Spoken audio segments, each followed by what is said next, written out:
So dunay pulong mga igsoon nga ato ang basahon din na sa sinulat ni Apostol John 14:1. Ingon pa din na mga igsoon nga, let not your heart be troubled.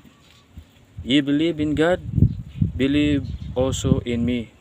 So wala daytay lain mga kaigsuonan nga tuuhan ug saligan ang atong Dios lamang mga igsoon.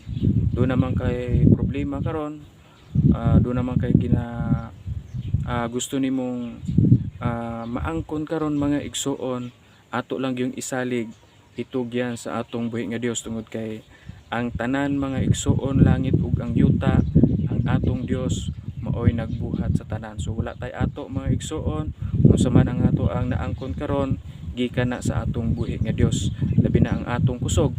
Kung wala tay kusog mga igsoon, unsa may naangkon nimo karon dili nimo na maangkon kung wala kay kusog nga gikan sa atong buhi nga Dios. Amen.